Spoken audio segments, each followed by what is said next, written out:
Tema 4.2, el recreo, que es otro de los posibles escenarios de mayor exposición en los centros educativos. Debido a que este tema comparte las tres secciones anteriores con el tema anterior, vamos directamente a hablar sobre la gestión del tiempo en el recreo y en el patio.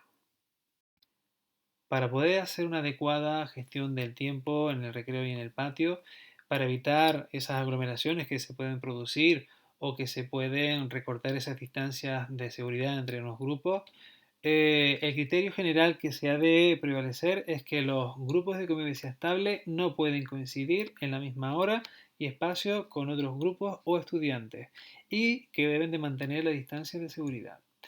Además, con el fin de evitar las interacciones entre el alumnado de sectores o grupos estables, se escalonará el tiempo en el recreo de la siguiente manera. En primer lugar, se deben organizar las entradas y las salidas al patio escalonando horarios de descanso, adaptando tiempo de recreo y número de alumnado por franja horaria. Además, se debe dividir el patio distribuyendo el alumnado por sectores y señalizando adecuadamente.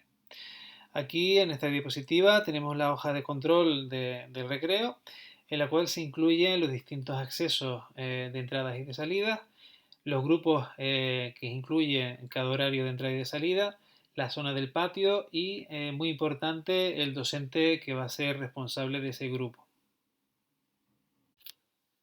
Ya una vez estemos en el patio, debe de haber una adecuada distancia entre los distintos grupos de convivencia estable y se debe evitar el contacto entre ellos. Además, se debe respetar la distancia de seguridad en las salidas y las vueltas al aula.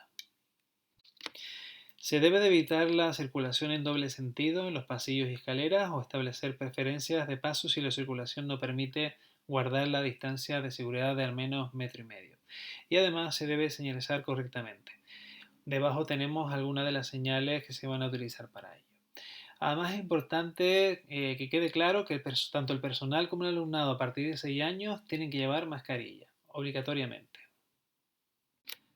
Tanto el alumnado de infantil como de primaria tomarán el desayuno en el aula, debido a que si toman el desayuno en el recreo podrían haber una disminución o relajación de las medidas de prevención. Además, se debe reforzar la vigilancia en los recreos para que se cumplan estas medidas de prevención, como son las distancias establecidas entre unos grupos de convivencia y otros grupos de convivencia o con otros grupos de otros estudiantes. Además, se debe de garantizar la limpieza y desinfección antes y después del uso de bancos, mobiliarios y aparatos. Además, también se debe garantizar la regularización de las máquinas expendedoras. En caso de que no se pueda garantizar la limpieza y la desinfección regulares, se evitarán el uso de este tipo de mobiliario. En relación al punto anterior, se debe señalizar el mobiliario, como por ejemplo los bancos y la maquinaria que no pueda ser utilizada en caso de que no se pueda garantizar dichas medidas de higiene. Y ya para terminar, en el caso de que las condiciones meteorológicas hagan necesario el recreo en el aula del alumnado de secundario, se puede desayunar en ella manteniendo, lógicamente, las condiciones de higiene, limpieza, distancia interpersonal y una adecuada ventilación del aula.